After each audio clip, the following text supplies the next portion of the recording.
You don't have an Airbnb problem, you have a strategy problem. And right now, I'm seeing a lot of new short-term rental investors buy properties that should work, but they're either barely breaking even or they're quietly losing money every single month. And the worst part is, most of them don't even realize why. They just think maybe the market's down, maybe it's just a slow season. But in reality, they made decisions up front that set the deal up to underperform from day one. And I get why this is happening. There's so much conflicting information out there right now. You've got older YouTube videos showing crazy Airbnb income.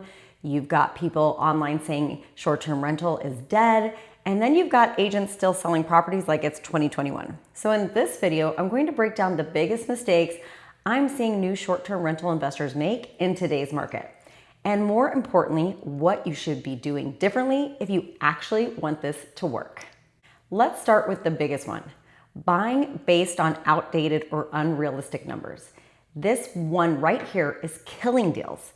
I'll talk to investors who are underwriting a property expecting $4,500 to $5,000, sometimes even $6,000 a month in revenue. And when I ask where those numbers come from, it's usually one of three places: old AirDNA data, a comp from peak season, or a seller/agent projection.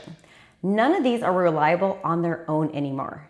The Phoenix market today is not the Phoenix market from 2 or even 3 years ago. We have more listings, more competition, more price pressure. So what does that mean in real life? Let's say you buy a property thinking it'll do $5,000 a month, but in today's condition, it actually averages closer to $3,200 to $3,500. That gap right there, that's your profit gone. Now you're covering the difference out of pocket. What you should be doing instead is underwriting deals based on current trailing data, conservative occupancy, and realistic nightly rates. Not best case scenario, because if a deal only works when everything goes right, it's not a strong deal. The second mistake, and this is huge, buying a property that doesn't stand out. This is probably the most common issue I see with out-of-state investors. They'll buy something that looks clean, updated, and nice. But nice doesn't win on Airbnb anymore. Different wins. In Phoenix and Scottsdale, the listings that actually perform tend to have very specific characteristics. They're designed for why people are visiting. That usually means things like a pool, a backyard setup, a place that can host groups, proximity to Old Town Scottsdale, golf, events, or spring training. Now compare that to a standard 3-bedroom in a suburban neighborhood with no real draw. Even if it's a great long-term rental, as a short-term rental, it becomes a pricing war. Because now you're competing with 50 to 100 similar listings, and the only lever you really have is lowering your price. That's how people end up busy, but not profitable. So before you buy anything, you have to ask yourself, what makes this property better than other options a guest is looking at? If you can't answer that clearly, it's a risk. The third mistake, overestimating occupancy and completely underestimating expenses. This is where deals quietly fall apart. A lot of projections I see assume 70% to 80% occupancy across the year. That is aggressive in today's market, especially in Phoenix. We have very clear seasonality. Winter and spring, strong. Summer, slower, much slower. And if your numbers don't reflect that, you're starting off with inflated expectations. Now, layer in expenses. This is where people really underestimate things. Cleaning alone can run hundreds per turn. Then you got utilities, especially in Arizona with AC, supplies and restocking, maintenance and repairs, platform fees, dynamic pricing tools, and vacancy gaps between bookings. And here's the part that people don't think about. The more bookings you have, the more wear and tear you create. So higher occupancy doesn't just mean more revenue, it also means higher costs. If you don't build that into your numbers, you don't actually know your margins. You just know your top line revenue.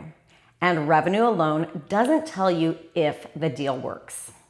Next, and this is where a lot of people start to feel it, trying to self-manage without a real system. A lot of investors get into Airbnb thinking it's passive income. It's not. It's a hospitality business. And if you treat it like a side project, it usually shows in performance. Think about what actually goes into running one of these. You've got guest messages coming in at all hours, pricing that needs to be adjusted constantly, cleaners that need coordination, issues that come up mid-stay, reviews that can make or break your listing.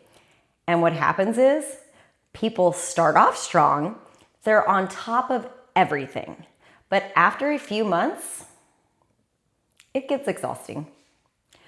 Response times slow down, pricing gets neglected, guest experiences slip, and then bookings start dropping.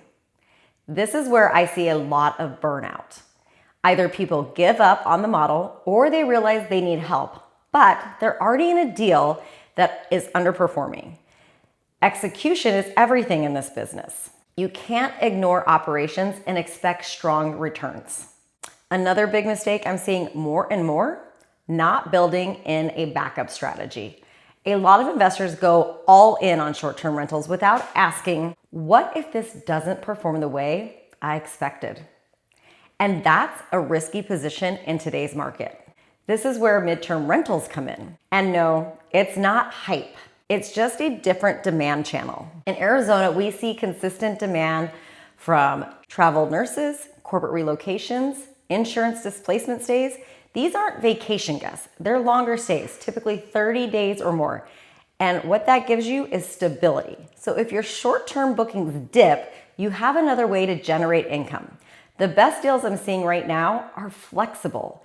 They can operate as a short-term rental or midterm rental depending on what the market is doing. That flexibility reduces risk significantly. And the last mistake, and this ties everything together, focusing only on buying the property and not what happens after. A lot of investors spend all their time trying to find the deal, but almost no time thinking about how it's going to be set up, how it's going to be positioned, how it's going to be priced, and how it's going to be managed. And that's backwards because two identical properties can perform completely differently based on execution alone. I've seen average properties outperform great ones just because they were set up and managed better. So if you're going into this thinking, I just need to buy the right property, that's only half the equation. You need the right strategy and the right execution behind it. So if you're thinking about getting into short-term rentals or you already own one and it's not performing the way you expected, this is where having a real plan matters. Not generic advice, not outdated data, but a strategy based on your situation and what's actually working right now. If you're serious about buying a short-term or midterm rental or fixing one that's underperforming, I don't just jump on random calls. I like to understand your goals, your budget, and what you're trying to build so I can give you something actually useful. So I put together a quick intake form. It takes about 2 minutes. Fill that out, and if it looks like a good fit, I'll reach out and we'll map out a plan together. Because in this market, the people who win aren't guessing. They're making strategic decisions and executing the right way.